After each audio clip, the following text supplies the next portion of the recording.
안녕하세요. 좋은 하루 보내세요. 저희 채널이 마음에 드셨다면 좋아요와 구독 부탁드려요. 여러분의 응원이 힘이 된답니다. 자, 이제 실화를 하나 들려드릴게요. 제 이름은 박정숙. 올해 68세입니다. 10년 가까이 은퇴 생활을 하고 있는 회계사 출신으로서 저는 숫자에 대해 거의 본능적인 감각과 엄격함을 가지고 있습니다. 매월 5일은 저의 확보부동한 가정 재무의 날입니다. 저는 이날 제 모든 지출을 정리하고 가장 중요한 이체 한 건을 정확하게 완료합니다. 저는 능숙하게 인터넷 뱅킹 페이지를 열고 딸 가영이의 계좌번호를 입력한 뒤 금액란에 200이라는 숫자를 쳤습니다. 이 200만 원은 제가 3년 전부터 매달 딸과 사위의 주택담보대출을 갚는데 보태주기로 한 돈입니다. 이체 성공 알림이 뜨는 것을 보고 나서야 제 마음속 돌덩이가 내려앉는 것 같았습니다. 가영이와 민준이가 분당에 산 그 집은 대출 부담이 만만치 않았거든요. 저는 항상 제가 조금 아꼈으면 아이들이 조금은 편해질 거라고 생각했습니다. 부모 마음이란 다 그런 것 아니겠어요? 그날 오후 제가 마근행에서 돌아왔을 때 사위 민준이에게서 전화가 왔습니다. 그의 목소리는 수화기 너머로도 억누를 수 없는 흥분이 느껴졌습니다. 어머니, 엄청난 소식 하나 알려드릴게요. 저는 웃으며 물었습니다. 무슨 일인데 그렇게 신이 났어? 회사에서 보너스 받았어요. 어머니, 정말 귀신이시네요. 민준이의 목소리는 한 옥타브 더 높아졌습니다. 저희 부서가 지난 분기 실적을 달성해서 회사에서 포상으로 여행 자금을 줬어요. 제가 재빨리 일본 홋카이도 6박 7일 여행 상품을 잡았죠. 최고급으로요. 제가 어머니랑 저희 어머니 자리까지 다 예약해놨어요. 일본이라니. 저는 잠시 멍했지만 이내 따뜻한 기운이 마음속에 차올랐습니다. 아이고, 너희 젊은 사람들이나 재밌게 놀다 오지. 우리 늙은이들 둘이나 데리고 가면 얼마나 거추장스럽겠어. 무슨 그런 섭섭한 말씀을 하세요. 민준이의 말투에는 적당한 나무람이 섞여 있었습니다. 저랑 가영이는 이미 다 얘기했어요. 이번 여행은 저희 양가 부모님을 위한 효도 여행이라고요. 어머니랑 저희 어머니 평생 고생만 하셨는데 이제 좀 좋은 데 다니시면서 복도 누리셔야죠. 어머니, 거절하시면 안 돼요. 비행기 표도 이미 다 끊었단 말이에요. 전화를 끊고 나니 제 마음은 꿀에 절인 듯 달콤해서 녹아내릴 것 같았습니다. 제 사위는 성실하고 믿음직한 아이입니다. 가정에 잘할 뿐만 아니라 저 같은 장모에게도 흠잡을 데가 없죠. 명절마다 예의를 거르지 않는 것은 물론 가장 대단한 것은 양가를 공평하게 챙길 줄 안다는 점입니다. 여행을 가면서 저와 자기 어머니를 동시에 생각하다니 그 마음씨가 무엇보다 귀했습니다. 저는 기쁜 마음에 거실을 이리저리 서성이며 무슨 옷을 가져갈지 새 카메라를 사야 할지 고민했습니다. 얼마 지나지 않아 가영이의 전화도 걸려와 이 소식을 확인해 주었습니다. 엄마, 민준 씨한테 들으셨죠? 딸의 목소리에도 웃음이 가득했습니다. 기쁘세요? 기쁘지. 당연히 기쁘고 말고. 저는 웃음을 참을 수 없었습니다. 민준이 그 아이 참 속이 깊어. 가영이가 다시 당부했습니다. 엄마, 아무것도 준비하지 마세요. 여행 가방도 꺼내지 마시고요. 제가 주말에 가서 필요한 거 전부 다 챙겨드릴게요. 엄마는 편안한 마음으로 출발만 기다리시면 돼요. 그래. 다 내 뜻대로 하렴. 저는 웃으며 전화를 끊었습니다. 전화를 내려놓고 창가로 다가가 석양의 황금빛으로 물든 하늘을 바라보았습니다. 제 마음은 앞으로의 여정에 대한 무한한 상상으로 가득 찼습니다. 홋카이도의 설경, 온천, 맛있는 음식들. 예전에는 텔레비전에서나 보던 장면들이 이제 제 실제 경험이 될 것입니다. 더 중요한 것은 이것이 제 효심 깊은 딸과 사위가 마련한 사랑으로 가득한 여행이라는 점이었습니다. 사부인과 함께 딸과 사위의 보살핌 속에서 천륜의 즐거움을 누리는 것. 이것이야말로 제가 노년에 가장 기대했던 가장 행복한 모습이 아니겠습니까? 저는 거대한 기쁨과 만족감에 흠뻑 빠져 그 따스한 저녁 노을 뒤편에서 눈치채기 어려운 복잡한 그림자가 조용히 떠오르고 있다는 것을 전혀 알아차리지 못했습니다. 출발 하루 전 저는 작은 캐리어를 끌고 미리 딸의 집에 도착했습니다. 뭐라도 좀 도울 수 있을까 해서였죠. 하지만 문을 열고 들어서자마자 본 광경은 제 마음속 가벼운 기대를 조금씩 가라앉게 했습니다. 넓은 거실에는 크고 작은 여행 가방 3개가 활짝 펼쳐져 있었습니다. 제 딸 가영이는 마치 출정을 앞둔 총사령관처럼 바닥에 무릎을 꿇고 앉아 산더미처럼 쌓인 옷가지와 약품, 생필품들 사이에서 정신없이 움직이고 있었습니다. 이마에는 송골송골 땀방울이 맺혔고 뺨도 비정상적으로 붉었습니다. 분명 오랫동안 바쁘게 움직인 탓이었습니다. 하지만 이 집의 다른 두 주인은 전혀 다른 모습이었습니다. 제 사부인인 최영미 여사는 마치 상전처럼 소파 한가운데 떡하니 앉아 텔레비전에서 시끄럽게 떠드는 막장 드라마를 보며 한가롭게 해바라기 씨를 까먹고 있었습니다. 그녀의 입은 쉬지 않았습니다. 드라마 내용을 품평하거나 가영이에게 명령을 내렸죠. 예, 가영아, 내 그 보라색 캐시미어 스웨터 가방에 넣었니? 홋카이도는 밤에 춥다더라. 아, 그리고 내 보온병도 잊지 말고 챙겨. 대추차 타 마셔야 하니까. 또 내 혈압약. 아침 저녁으로 양이 다르니까 시간 맞춰서 잘 나눠 담아. 헷갈리면 안 된다. 그녀의 말투는 너무나 당당해서 마치 가영이가 며느리가 아니라 돈 주고 고용한 개인 비서인 듯 했습니다. 그리고 제 사위 이민주는 반대편 소파에 깊숙이 파묻혀 다리를 꼬고 앉아 오로지 스마트폰에만 집중하고 있었습니다. 화면에서 흘러나오는 게임 효과음이 텔레비전 소리를 압도했습니다.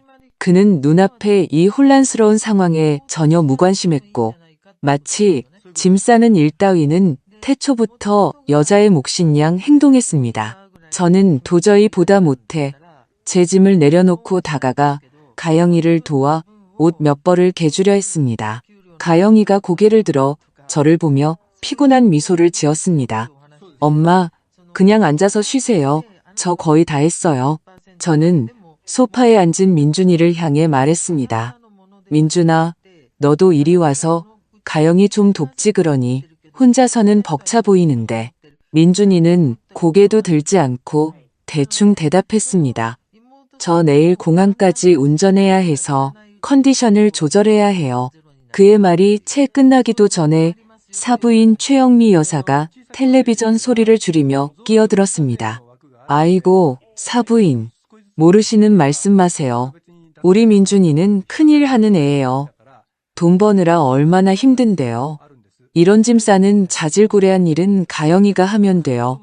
걔가 꼼꼼하고 또 이런 일에 익숙하잖아요. 익숙하다고요. 이 세 글자가 가느다란 바늘처럼 제 마음을 살짝 찔렀습니다. 바로 그때 초인종이 울렸습니다. 민준이의 동생 민호가 아내 혜진과 아이를 데리고 빈손으로 나타났습니다. 도와주러 왔다는 명목 아래 뭐 거들 일 없나 보러 왔다면서요. 그들은 들어오자마자 익숙하게 식탁 위에 과일을 집어먹기 시작했습니다. 혜진은 바닥에 널린 짐들을 보며 과장되게 말했습니다. 와, 형수님, 정말 대단하시다. 이렇게 많은 걸 혼자 다 싸요? 저 같으면 머리 터졌을 거예요. 가영이는 그저 어색하게 웃으며 계속해서 짐을 쌀 뿐이었습니다. 저는 눈앞의 이 황당한 광경을 바라보았습니다.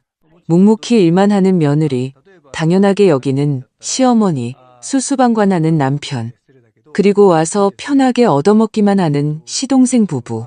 이 집의 권력 구조와 책임 분담은 기형적인 그물처럼 제 딸을 가장 밑바닥에 가장 힘든 자리에 단단히 올가매고 있었습니다. 딸은 이 집의 안주인이 아니라 월급도 없고 연중무휴에 감사, 인사 한마디 못 듣는 슈퍼부모에 더 가까웠습니다. 저는 마음속 불쾌감을 꾹 누르고 더는 아무 말도 하지 않았습니다. 이 마당에 어떤 다툼이든 가영이를 더 힘들게 할 뿐이라는 것을 알았기 때문입니다. 밤이 되어 민호네 가족은 저녁까지 얻어먹고 후를 떠났습니다. 제가 가영이를 도와 마지막 짐 정리를 끝냈을 때는 이미 밤 11시가 넘은 시각이었습니다. 가영이는 지쳐서 소파에 그대로 쓰러졌습니다. 저는 따뜻한 물 한 잔을 따라주며 조용히 물었습니다. 많이 힘들지? 딸은 고개를 저으며 억지로 기운을 냈습니다. 괜찮아요, 엄마. 다 익숙해요. 또 익숙하다는 말이었습니다. 저는 딸의 눈 밑에 옅게 깔린 그늘과 애써 감추려 하지만 숨길 수 없는 피로를 보며 가슴이 미어지는 듯 아팠습니다. 문득 딸이 결혼한 이후로 제가 잘 지내냐고 물을 때마다 항상 네, 아주 잘 지내요라고 대답했던 것이 떠올랐습니다. 하지만 오늘에야 저는 깨달았습니다. 딸의 잘 지낸다는 말은 어쩌면 저를 걱정시키지 않으려는 일종의 습관적인 위장이었을지도 모른다는 것을요. 그날 밤 저는 객실에 푹신한 침대에 누웠지만 좀처럼 잠을 이룰 수 없었습니다. 저는 어렴풋이 느끼기 시작했습니다. 민준이가 그토록 효심 깊게 우리 두 늙은이를 함께 여행에 모시고 가려는 이유가 어쩌면 그가 생각이 깊어서가 아니라 누구를 데려가든 얼마나 귀찮은 일이 생기든 김가영이라는 사람이 묵묵히 모든 것을 다 처리해 줄 것이라는 사실을 알기 때문일지도 모른다는 것을요. 이 완벽해 보이는 여행은 출발 전부터 이미 제가 무시할 수 없는 그림자를 들이우고 있었습니다. 다음 날 새벽, 아직 동이 트기도 전에 가영이는 일어나 부엌에서 우리가 길에서 먹을 아침 식사와 과일을 준비하느라 분주했습니다. 저는 희미한 새벽빛 속에서 팽이처럼 조용히 도는 딸의 모습을 보며 가슴이 아팠습니다. 공항으로 가는 길은 민준이가 운전했습니다. 7인승 승합차 안 사부인 최영미 여사는 당연하다는 듯이 조수석에 앉았습니다. 이유는 참을미가 나서 앞자리 시야가 좋은 곳에 앉아야 한다는 것이었죠. 저와 가영이는 뒷자리에 앉았습니다. 아마 어젯밤 너무 피곤했던 탓인지 가영이는 차에 타자마자 의자에 등이 닿는 순간 눈을 감았습니다. 머리를 차창에 기댄 채 숨소리가 점점 고르게 변해갔습니다. 잠든 와중에도 완전히 펴지지 않는 굳은 얼굴을 보며 제 마음은 무언가에 살짝 쥐어짜이는 듯했습니다. 하지만 그 귀한 평화는 금세 깨졌습니다. 앞자리에 앉은 최 여사가 아마 심심했던 모양인지 고개를 돌려 크지도 작지도 않은 목소리로 말했습니다. 가영아, 자니? 엄마가 물어볼 게 있는데 너 그 일본 전기밥솥 말이야. 어느 사이트에서 샀어? 그거 쓸만해? 가영이의 몸이 놀란 새처럼 움찔하며 즉시 눈을 떴습니다. 목소리에는 아직 잠기운이 가득했습니다. 네? 어머니 뭐라고 하셨어요? 전기밥솥 말이다. 최 여사는 약간 짜증 섞인 목소리로 반복했습니다. 지난번에 아주 좋다고 했잖아. 이번에 일본 가면 너도 나 쓸만한 거. 어떤 브랜드가 좋은지 어디서 사는 게 싼지 좀 봐줘. 아, 네. 가영이는 관자놀이를 주무르며 정신을 차리려고 애썼습니다. 저는 딸의 눈에 서린 잠을 방해받아 붉어진 핏발을 보며 더 이상 마음속 불쾌감을 누를 수 없었습니다. 사부인. 저는 최대한 평온하지만 무시할 수 없는 냉기가 섞인 목소리로 입을 열었습니다. 가영이가 어젯밤에 짐 싸느라 밤을 새워서 많이 피곤해요. 우선 좀 자게 두시죠. 무슨 일이든 공항에 도착해서 얘기해도 늦지 않잖아요. 최 여사는 제가 끼어들 줄 몰랐는지 잠시 멈칫하며 얼굴이 굳었습니다. 그녀는 투덜거렸습니다. 가는 길에 미리 얘기해둬야 나중에 안 잊어버릴 것 같아서 그랬죠. 운전하던 민준이도 자기 어머니가 좀 지나치다고 생각하는 듯 했지만 차마 직접 말은 못하고 백미러를 통해 제게 어색한 눈길을 보낼 뿐이었습니다. 차 안이 조용해진 지 5분도 채 되지 않아 최 여사는 또 무언가 생각났는지 다시 고개를 돌렸습니다. 가영아, 너, 제가 멀미가 좀 나네요. 저는 그녀의 말을 끊고 동시에 눈을 감았습니다. 머리를 의자에 가볍게 기대고 한 손으로 이마를 짚으며 억누르는 듯한 작은 신음소리를 냈습니다. 저는 나지막이 말했습니다. 차가 너무 시끄러워서 머리가 좀 아프네요. 이 말은 어떤 직접적인 다툼보다 효과적이었습니다. 최 여사는 즉시 입을 다물었습니다. 그녀는 며느리의 피곤함은 헤아리지 않을 수 있어도 사돈에게 멀미를 유발했다는 죄를 뒤집었을 수는 없었기 때문입니다. 민준이도 긴장해서 백미러로 저를 걱정스럽게 물었습니다. 어머니, 괜찮으세요? 창문 열어서 바람이라도 좀 쐬실래요? 아니다. 저는 여전히 눈을 감은 채 힘없는 목소리로 말했습니다. 조용히 좀 있으면 괜찮아질 거야. 차 안은 마침내 완전히 진정으로 조용해졌습니다.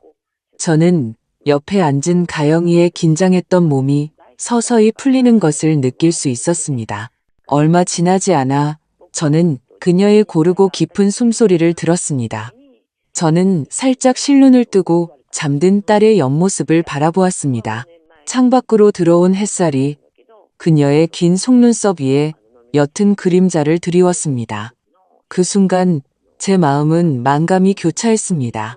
제가 엄마로서 잠시의 소란은 막아줄 수 있어도 하루하루 반복되는 딸의 고단함까지는 막아줄 수 없었습니다. 이 여행은 인천공항에 도착한 순간부터 제 마음속 최악의 추측이 사실임을 완전히 증명해 주었습니다. 가영이는 여행을 온 것이 아니라 서비스를 하러 온 것이었습니다. 그녀는 책임감 넘치는 가이드처럼 우리 네 사람의 모든 신분증과 항공권을 보관하고 몇 번이고 항공편 정보를 확인하며 탑승 수속을 밟았습니다. 또한 세심한 생활 집사처럼 탑승 대기 시간에는 최 여사에게 혈압약 드실 시간을 알려드려야 했고 제게는 따뜻한 물을 따라주어야 했으며 심지어 면세점에 가서 민준이 동생네가 부탁한 화장품 목록을 보며 쇼핑까지 해야 했습니다. 반면 민준이는 손 하나 까딱 안 하는 남편처럼 내내 자기 어머니 곁에 붙어 홋카이도 킹크랩이 얼마나 맛있는지에 대해 신나게 이야기할 뿐 가영이가 바쁘게 움직이는 모습은 보이지 않는 듯 했습니다. 비행기가 신치토세 공항에 착륙한 후 이런 분담은 더욱 노골적으로 변했습니다. 가영이 혼자서 짐으로 가득 찬 대형 카트 2개를 밀면서 동시에 여행단 깃발을 놓치지 않으려고 애써야 했습니다. 최 여사는 걷기 힘들다며 투덜거렸고 민준이는 즉시 그녀를 부축하며 뒤에서 마치 자기 집 뒷마당을 산책하듯 느긋하게 걸었습니다. 저는 그 모습을 보며 속이 탔습니다. 제가 다가가 가영이 손에서 카트 하나를 넘겨받으려 하자 가영이는 제게 고개를 저으며 웃었습니다. 엄마, 괜찮아요. 저 아직 할만해요. 바로 그때 여행단 가이드인 젊은 한국인 아가씨가 아마 보다 못했는지 다가왔습니다. 그녀는 가영이를 도와 카트를 잡아주더니 뒤에서 걸어오던 민준이를 향해 반쯤 농담조로 외쳤습니다. 이민준 씨, 사모님이 정말 대단하시네요. 그래도 짐은 남편분께서 좀 같이 들어주셔야죠. 안 그러면 이따가 기념품 살 때 들 손이 없겠어요. 민준이는 그제야 좀 멋쩍은 듯 앞으로 걸어와 마지못해 카트 하나를 넘겨받았습니다. 최 여사는 이 광경을 보고 얼굴에 불쾌한 기색을 띠며 아들에게 무언가 작게 속삭였습니다. 저는 홋카이도 공항에 저 푸르고 맑은 하늘을 올려다보았지만 제 마음속에는 좀처럼 가시지 않는 먹구름이 끼어 있었습니다. 저는 이 6박 7일의 여행이 제 딸에게는 길고 긴 포성 없는 전쟁이 될 것임을 알았습니다. 그리고 저는 그녀의 가장 든든한 아군이 되어야만 했습니다. 여정의 피로는 셋째 날 저녁에 절정에 달했습니다. 우리는 도야오스카에 위치한 일본식 온천 료칸에 묵게 되었습니다. 고풍스러운 목조 건물, 정교한 가이세키 요리, 그리고 창밖으로 펼쳐진 안개 낀 호수 풍경은 쌓인 피로를 씻어내기에 최고의 안식처가 되어야 했습니다.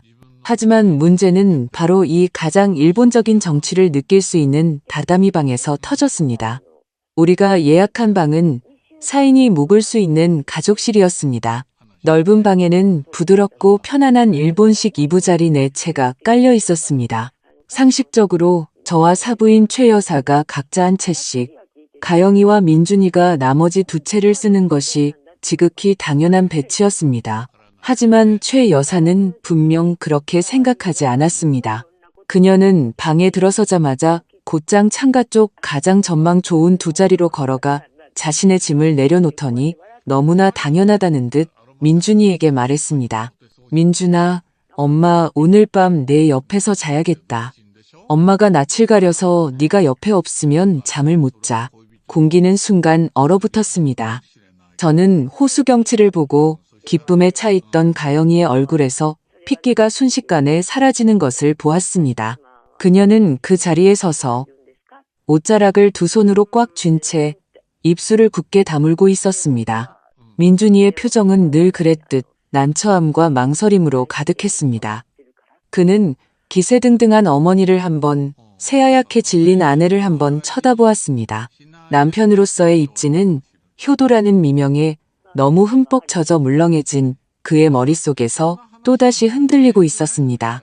그는 손을 비비며 거의 애원하는 듯한 말투로 가영이에게 말했습니다. 여보, 그냥 하룻밤만 좀 참아주면 안 될까? 우리 엄마 원래 이런 거 알잖아. 딱 오늘 밤만. 계속 침묵하던 가영이가 마침내 입을 열었습니다. 그녀의 목소리는 크지 않았지만 억누를 수 없는 떨림이 섞여 있었습니다. 연일 계속된 피로와 서러움, 그리고 눈앞에 이 황당하기 짝이 없는 요구가 마침내 팽팽하게 당겨져 있던 그녀의 신경을 끊어버린 것입니다. 그녀는 고개를 들고 붉어진 눈시울로 민준이를 바라보았습니다. 이민준 씨, 우리 부부잖아요. 여행 와서 같이 잠도 못 자는 게 말이 돼요? 날 대체 뭐라고 생각하는 거예요? 울음 섞인 이 질책은 불씨처럼 순식간에 최 여사의 분노에 불을 지폈습니다. 김가영, 너 지금 말하는 것 좀 봐라. 그녀는 즉시 달려들어 마치 병아리를 감싸는 어미닭처럼 민준이를 등 뒤에 숨겼습니다. 민준이가 나한테 효도하는 게 뭐가 잘못됐는데? 걔는 내 아들이야. 내가 10달 동안 배 아파 낳은 내 아들이라고. 네가 며느리로서 좀 너그럽게 굴 생각은 안 하고 여기서 질투나 하고 있어? 부끄러운 줄 알아야지. 엄마, 2 여자 사이에 낀 민준이는 어쩔 줄을 몰라 했습니다. 가영이가 그런 뜻이 아니라 그런 뜻이 맞아. 최 여사는 막무가내였습니다. 내가 보기엔 우리 모자 사이좋은 꼴을 못 보는 거야. 가영아, 그만 좀 해. 민준이는 어머니의 질책에 짜증이 나서 가영이를 향해 소리쳤습니다. 엄마 몸도 안 좋으신데 모처럼 여행 와서 즐거워하시는데 네가 좀 맞춰드리면 어디 덧나? 잠자리 하나 가지고 뭘 그렇게까지 해? 남편과 시어머니의 협공의 구석으로 몰려 온몸을 떨며 눈물을 글썽이는 딸을 보니 제 가슴은 칼로 베이는 듯 아팠습니다. 더 이상 침묵해서는 안 된다는 것을 알았습니다. 다들 그만하세요. 제가 나서자 제 크지 않은 목소리에 흥분했던 3사람은 순간 조용해졌습니다. 저는 최 여사를 보지도 민준이를 꾸짖지도 않았습니다. 가영이 곁으로 다가가 그녀의 어깨를 가만히 감싸 안았습니다. 그리고 최 여사를 향해 미소를 지으며 말했습니다. 사부인, 말씀이 맞아요. 민준이는 정말 효자네요.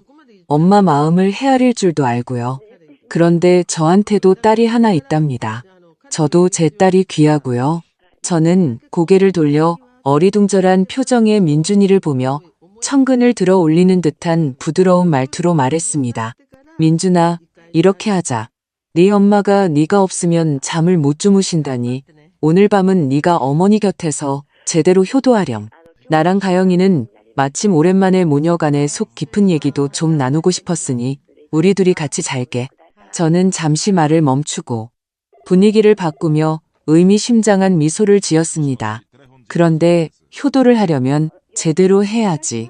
내일부터 가영이는 나, 이 엄마만 챙길 거야.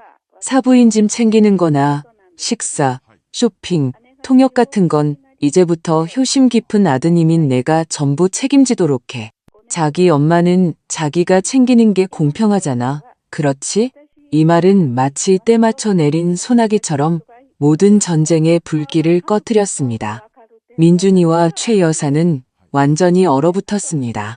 그들은 책임과 의무가 이렇게 명확하게 나뉠 수 있다고는 한 번도 생각해 본 적이 없었을 겁니다.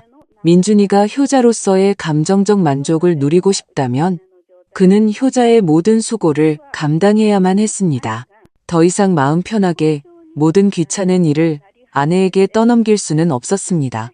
그날 밤 최 여사와 민준이 모자는 만족스럽게 창가에서 잠이 들었고 저는 마침내 제 딸과 함께 잘 수 있었습니다. 아늑한 방에는 희미한 스탠드 조명 하나만 켜져 있었고 창밖으로는 도야호의 고요한 밤 풍경이 펼쳐졌습니다. 가영이는 제 곁에 누워 어릴 때처럼 제 어깨에 가만히 머리를 기댔습니다. 엄마, 고마워요. 그녀가 속삭였습니다. 바보 같은 소리, 엄마한테 고맙긴. 저는 딸의 머리를 쓰다듬으며 만감이 교차했습니다. 엄마가 잘못했다.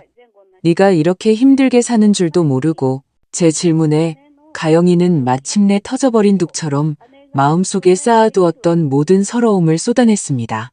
알고 보니 그녀가 그동안 계속 참았던 이유는 민준이가 자기 어머니 문제에 있어서만 분별이 없을 뿐 다른 면에서는 정말 잘해줬기 때문이었습니다. 그는 가영이의 생일과 결혼기념일을 잊지 않았고 그녀가 아플 때는 서툴게 죽을 끓여주었으며 그녀가 꽃꽂이를 배우고 싶다고 했을 때도 망설임 없이 지지해 주었습니다. 엄마, 가영이의 목소리는 짙은 콧소리와 함께 모순과 고통으로 가득 차 있었습니다. 그 사람이 나쁜 사람은 아니에요. 그냥 너무 효자라. 선을 모르는 것뿐이에요. 저는 항상 가와만 사성이라고 생각했어요. 평소에 저한테 잘해주니까 시어머니가 가끔 오셔서 지내시는 건 내가 좀 참으면 지나갈 거라고요. 이런 일 때문에 그 사람의 좋은 점들을 다 지워버리고 싶지도 않았고 엄마까지 걱정시키고 싶지도 않았어요. 딸의 말을 들으며 저는 눈물을 흘렸습니다. 딸의 착한 마음이 아팠고 모래 위에 성을 쌓으려는 듯한 그 속 기품이 더욱 가슴 아팠습니다. 딸은 약한 것이 아니었습니다. 단지 결혼 생활에서 얼마 되지 않는 그 단맛이 너무 소중해서 그보다 몇 배는 더한 쓴맛을 삼키기로 선택했던 것입니다. 민호는? 저는 문득 항상 빈손으로 와서 편하게 즐기기만 하던 그 둘째 아들이 생각나 물었습니다. 시어머니 모시는 건 두 아들 공동 책임 아니니? 시동생 이야기가 나오자 가영이의 몸이 확연히 굳었습니다.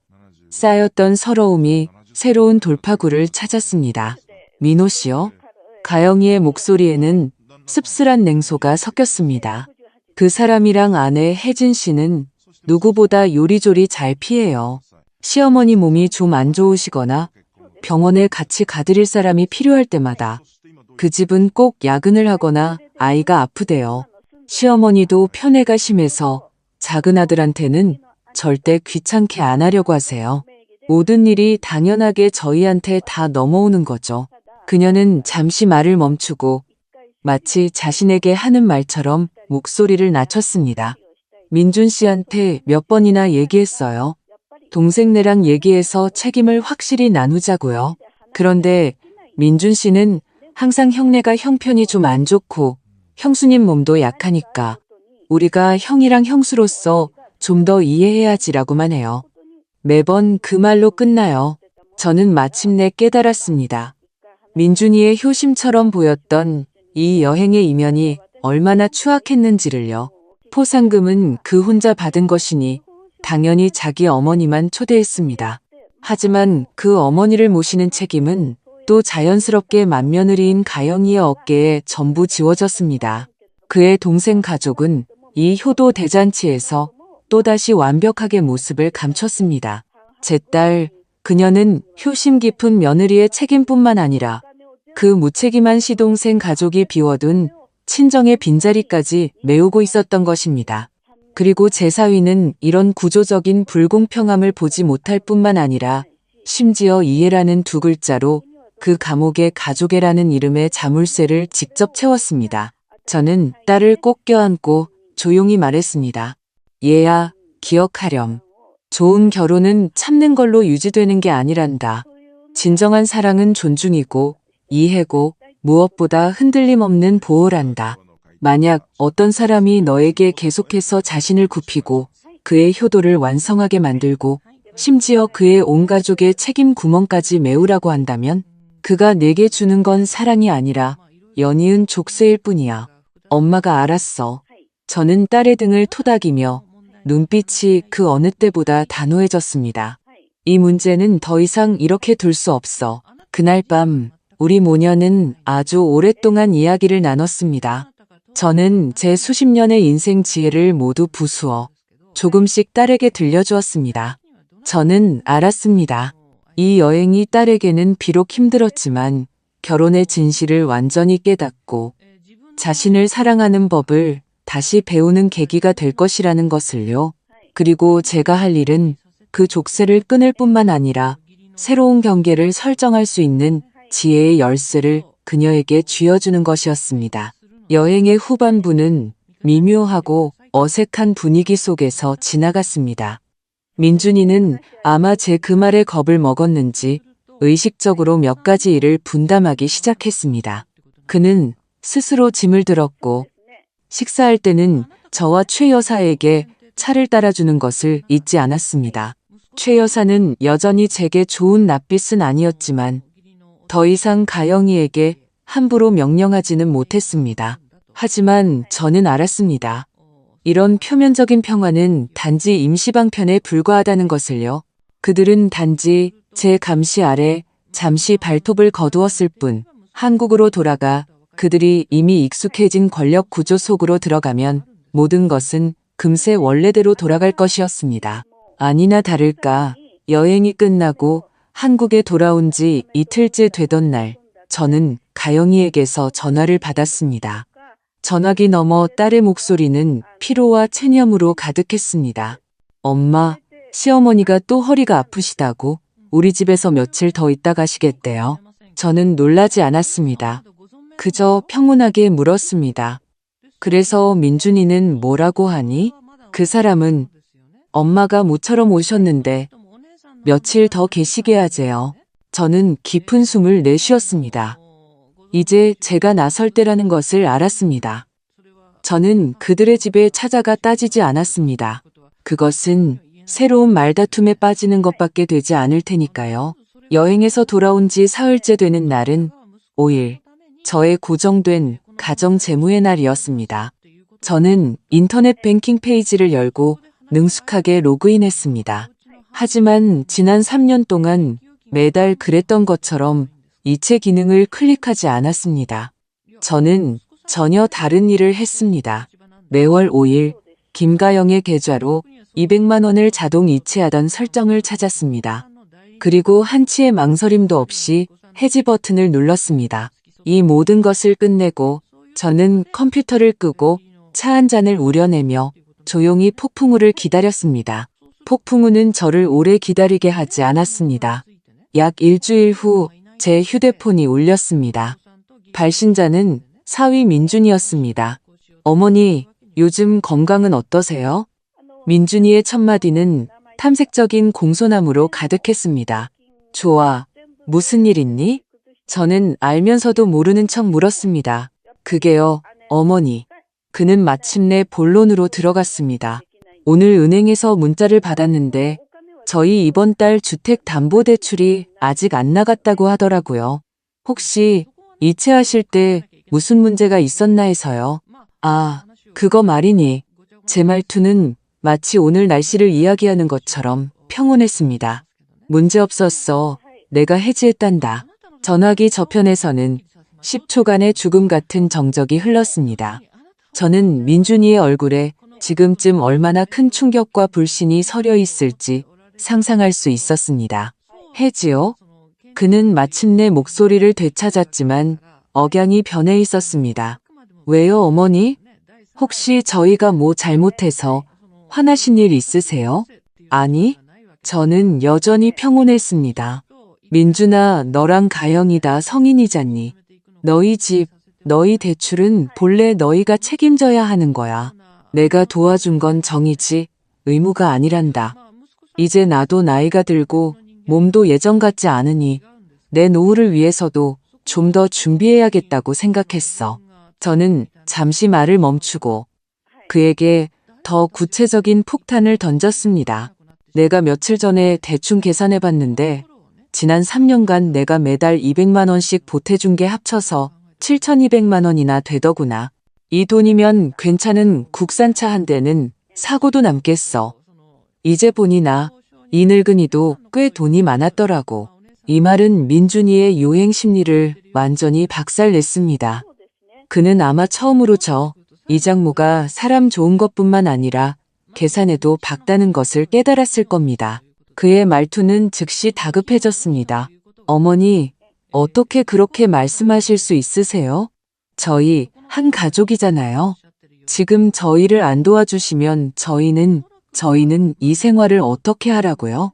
생활을 어떻게 할지는 너희 부부가 마주해야 할 문제지 내 문제가 아니란다. 저는 천천히 말했습니다.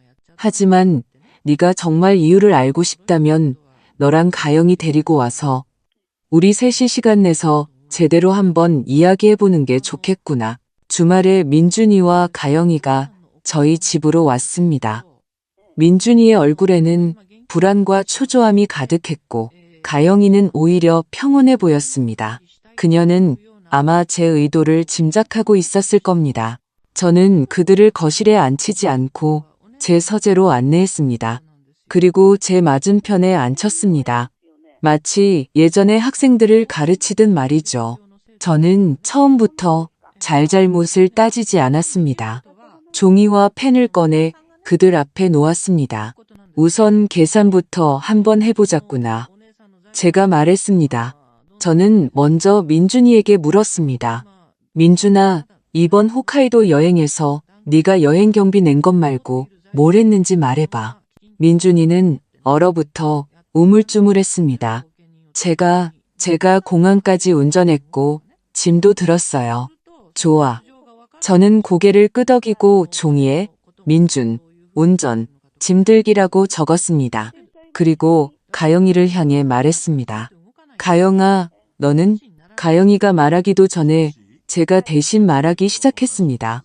너는 네 사람의 비자 발급, 여행 계획, 짐 싸기를 책임졌지. 너는 통역사였고 가이드였고 생활 집사였고 두 늙은이의 전담 간병인이었어. 누구 약을 먹어야 할지, 누구 보온병에 물을 채워야 할지, 누구 면세품 목록이 아직 안 채워졌는지 다 기억해야 했지. 심지어 내 시어머니가 귤을 드시면 그 껍질 처리까지 네가 다 했어. 제가 한마디 할 때마다 민준이의 고개는 1cm씩 숙여졌습니다. 이어서 저는 다른 종이를 꺼내 가정의 책임이라고 적었습니다. 민준아, 네가 생각하기에 남편으로서, 아들로서 너의 가정에 대한 책임은 뭐라고 생각하니? 제가 돈을 벌어오잖아요. 그가 불쑥 내뱉었습니다. 그가 가장 즐겨 쓰던 변명이었습니다. 좋은 말이다. 저는 그를 바라보며 눈빛이 날카로워졌습니다. 그럼 말해봐. 가영이는 이 집의 구성원이 아니니? 너를 위해 아이를 낳고 집안일을 돌보고 네가 아무 걱정 없이 밖에서 일할 수 있게 해줬어. 가영이의 이런 헌신은 이 집에 대한 기여가 아니니? 이런 기여는 돈으로 환산할 수 없는 걸까? 그리고 내 어머니. 제가 계속했습니다. 부모님 부양은 너와 내 동생 민호가 함께 져야 할 공동의 책임이야. 그런데 지금은 민호네는 명절에 얼굴 한번 비추는 것 말고 다른 책임은 전부 아니, 가영이가 지고 있지 않니? 가영이는 내 동생이 져야 할 책임의 절반까지 대신 져주고 있는데 이건 또 어떻게 계산해야 할까? 저는 펜을 내려놓고 제 질문에 말문이 막힌 사위를 바라보았습니다. 민준아, 너는 좋은 아들이야. 그 점은 나도 의심하지 않아. 하지만 너는 합격점을 줄 만한 남편은 아니야. 너는 가영이의 헌신을 당연하게 여겼고 너 자신의 효도를 아내의 희생 위에 세웠어. 네가 이 집에 월급을 가져다 주니 네가 기둥이라고 생각했겠지만 너는 잊었어. 가영이도 자신의 청춘, 자신의 마음, 자신의 감정 노동으로 너를 위해 가정을 지키고 있다는 것을. 심지어 내 본가 전체를 포함하는 더 크고 무거운 가정을 말이다. 저는 200만 원이라고 쓰인 종이를 들고 천천히 말했습니다. 이 200만 원. 예전에는 너희 작은 가정을 돕는 돈이라고 생각했어. 하지만 이번에 일본에 다녀오고 나서야 알게 됐지. 내 돈은 실제로는 너와 내 엄마, 심지어 내 동생까지 포함해서 표면적으로 화목한 대가족을 유지하는 데 쓰이고 있었다는 걸. 이 대가족 안에서 내 딸 가영이는 가장 많이 헌신했지만 가장 적은 존중을 받았어. 내가 엄마로서 내 딸이 이렇게 불평등한 결혼관계 속에서 조금씩 소모되고 달아 없어지는 걸 눈뜨고 보고만 있다면 나 역시 공범이 되는 거야. 마지막으로 저는 깊은 생각에 잠긴 사위를 보며 저의 결정이자 조건을 말했습니다. 이 200만 원 아주 안 주겠다는 게 아니야. 오늘부터 이 돈은 내가 관리하는 가족 기금이 될 거다.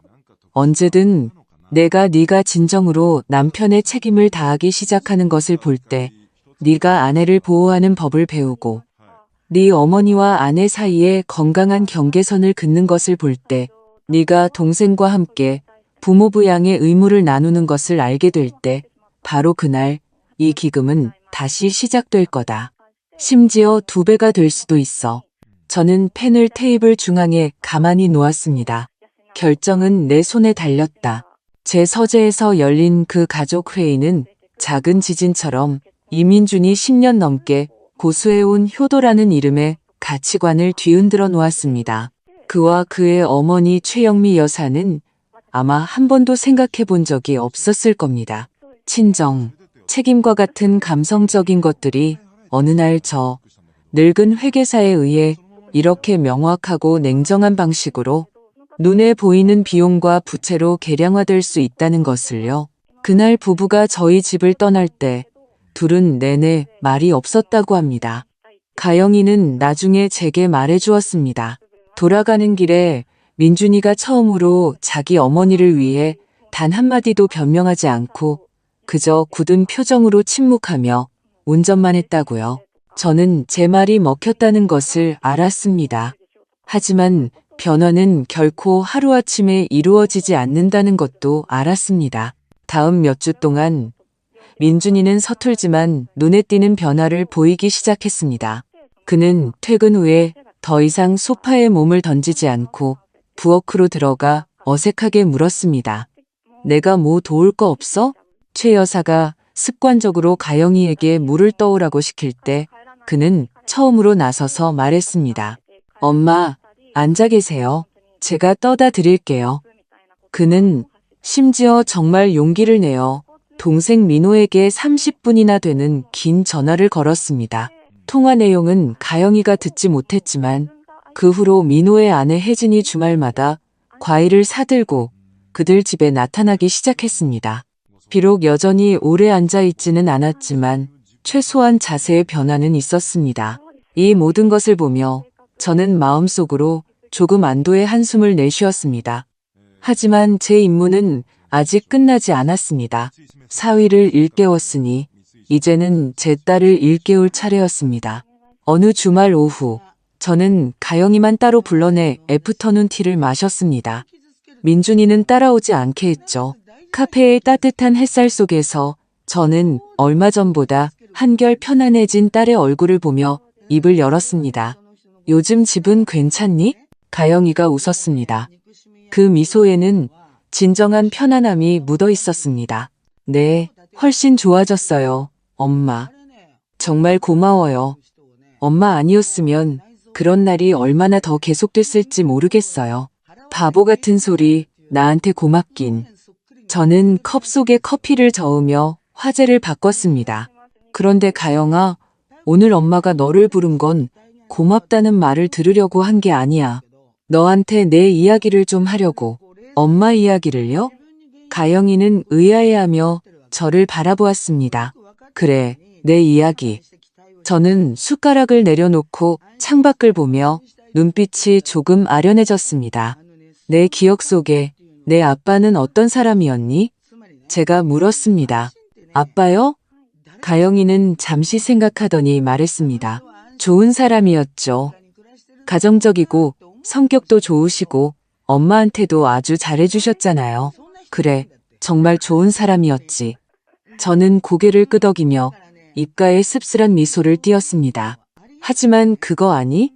내 아빠는 평생 설거지 한 번, 걸레질 한 번 해본 적이 없단다. 내 기저귀 한 번 갈아준 적도 없고. 가영이는 놀라 눈을 동그랗게 떴습니다. 이런 이야기는 제가 한 번도 한 적이 없었으니까요. 우리 세대에는 그게 당연한 일처럼 여겨졌어. 남자는 밖에서 돈 벌고 여자는 집안이라고. 내 아빠는 일이 아주 바빴고 나도 그걸 이해했어. 그래서 집안의 모든 크고 작은 일, 내 학비, 내 도시락부터 시작해서 집안 공과금, 친척들 경조사까지 전부 나 혼자 다 처리했지. 네가 어릴 때 한밤중에 고열로 끓을 때도 나 혼자 너를 업고 응급실에 갔었고, 내가 너를 임신해서 입덧으로 고생할 때도 내 아빠는 그저 옆에서 서툴게 따뜻한 물이라도 좀 마실래? 라고 묻는 게 전부였어. 엄마, 가영이는 무언가 말하려는 듯 했습니다. 저는 손을 저어 말을 이었습니다. 내 아빠를 원망하는 게 아니야. 그 사람은 이 가정을 사랑했고 우리를 사랑했어. 나도 알아. 단지 너한테 말해주고 싶었을 뿐이야. 나도 평생 너처럼 모든 일을 혼자 짊어지는데 익숙했단다. 나는 그게 현명한 것이고 아내이자 어머니의 본분이라고 생각했어. 그 사람에게 짐이 될까봐, 내가 좋은 아내가 아니라고 생각할까봐 두려웠지. 제 목소리는 어느새 조금 잠겨 있었습니다. 내 아빠가 떠나고 나서 나 혼자 지내던 몇 년 동안 나는 천천히 깨달았어. 가정은 결코 한 사람의 것이 아니라는 걸. 내가 다 짊어질게 라는 식의 자기희생은 자기 자신만 감동시킬 뿐이야. 그것은 상대방의 감사를 불러오지 않아. 단지 상대방의 습관과 당연함만 불러올 뿐이지. 저는 가방에서 표지가 달아서 반질반질해진 낡은 가계부 한 권을 꺼내 가영이 앞으로 조용히 밀었습니다. 펴보렴. 가영이는 의아해하며 그 가계부를 펼쳤습니다.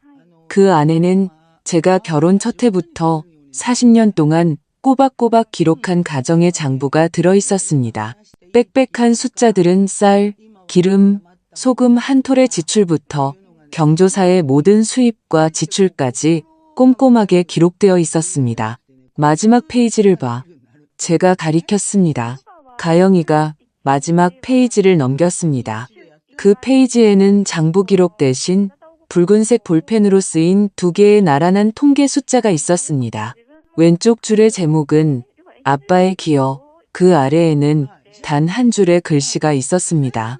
40년간 월급 전액 상납. 오른쪽 줄의 제목은 엄마의 기여, 그 아래에는 빽빽한 목록이 적혀 있었습니다. 40년간 삼시세끼, 약 43, 800끼의 식사, 40년간의 집안 청소, 바닥, 창문, 의류. 네가 태어나서 대학 졸업까지의 모든 학비, 생활비 계획 및 관리, 양가 친척 경조사 예의 총 30회 이상, 그리고 가격 측정 불가, 한 여자의 40년 청춘.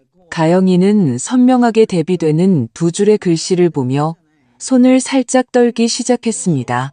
저는 그녀의 손을 잡고 진심 어린 목소리로 말했습니다. 가영아, 봐. 이게 내 평생이야. 나는 내 아빠의 기여와 내 기여를 모두 이 장부에 기록했어. 다른 사람들이 보기엔 내 아빠가 기둥이고 공신이겠지만 나만이 읽을 수 있는 이 장부는 내게 말해주고 있지.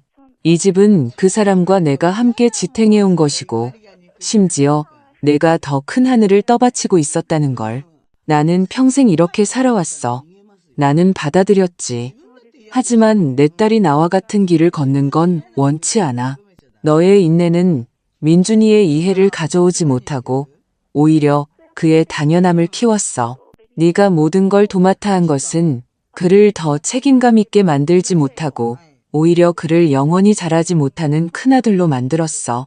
너의 착함에는 날이 서야 하고 너의 헌신은 그가 보게 해야 해.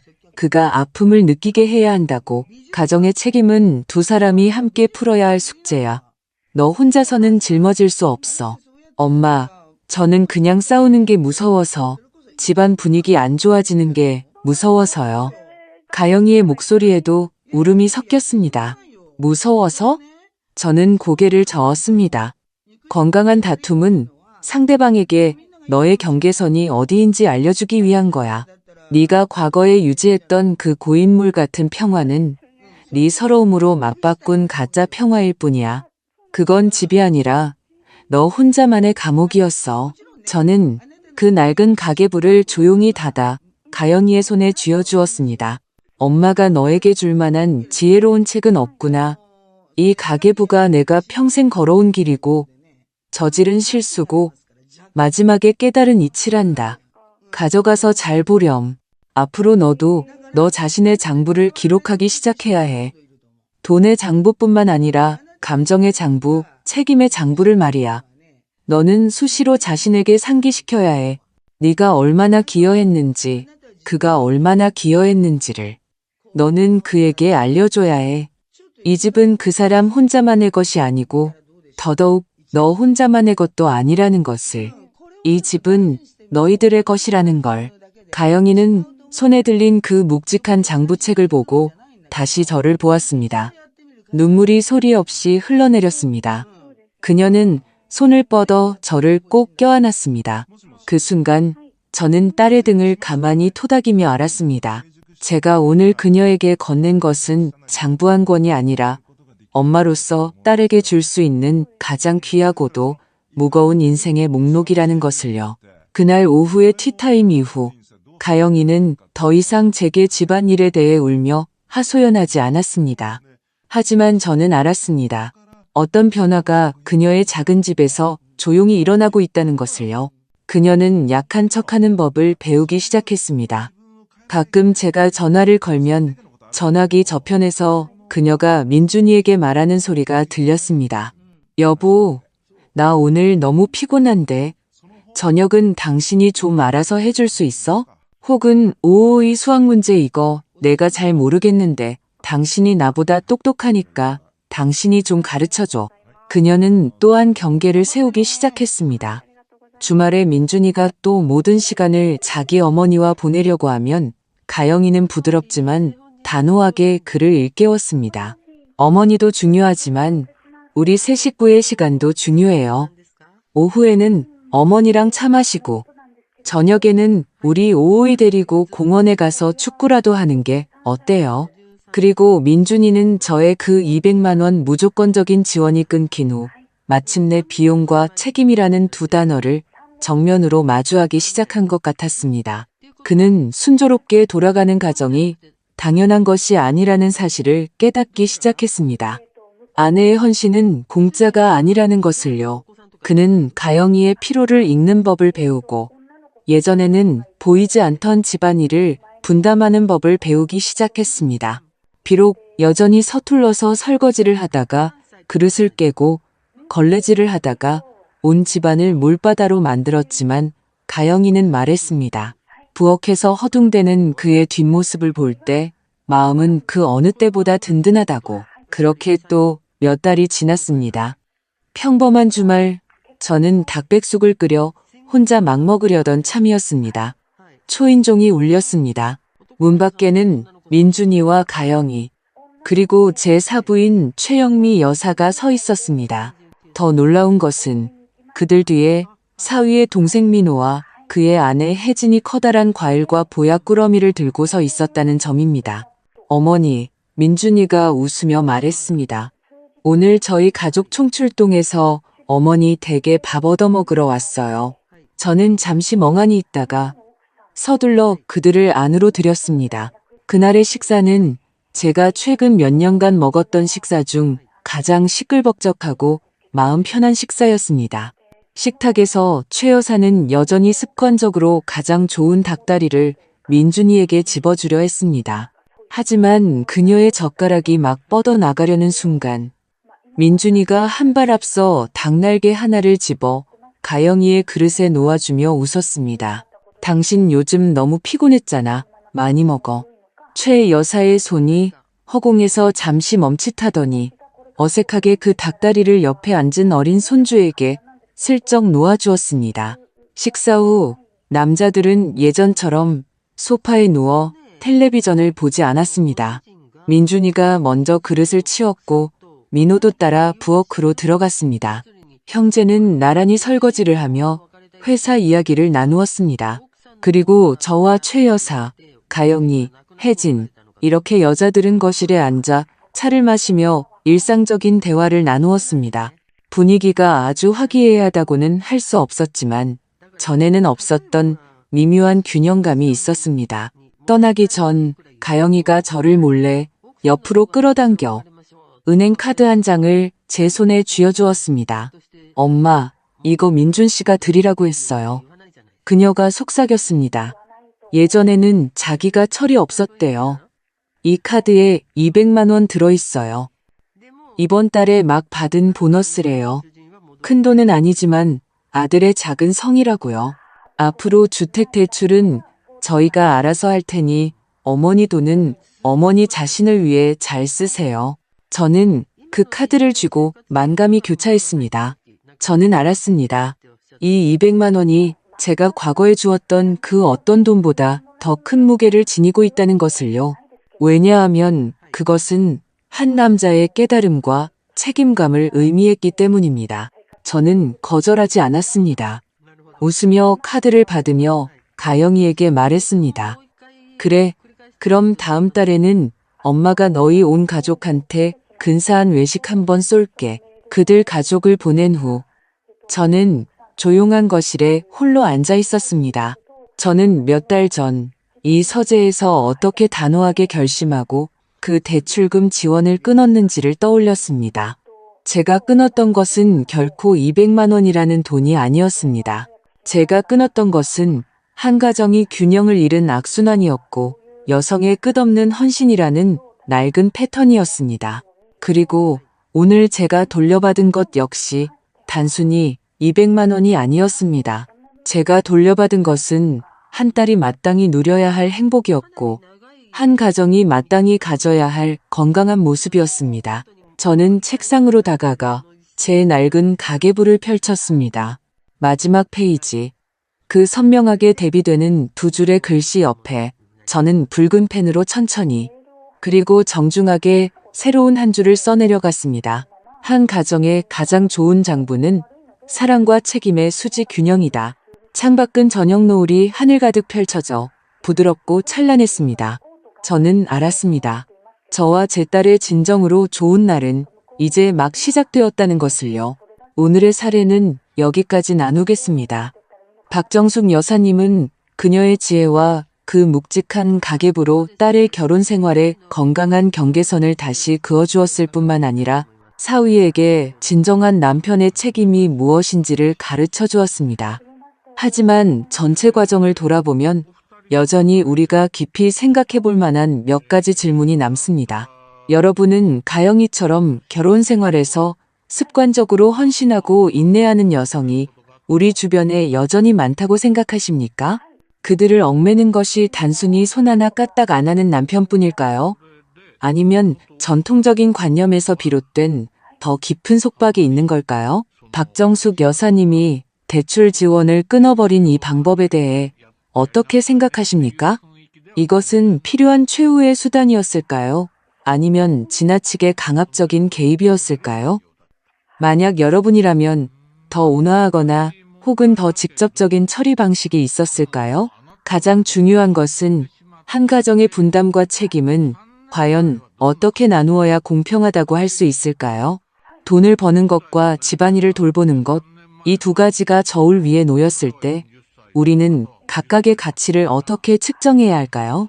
여러분의 가정이나 주변에서 비슷한 보이지 않는 전쟁이 벌어진 적이 있습니까?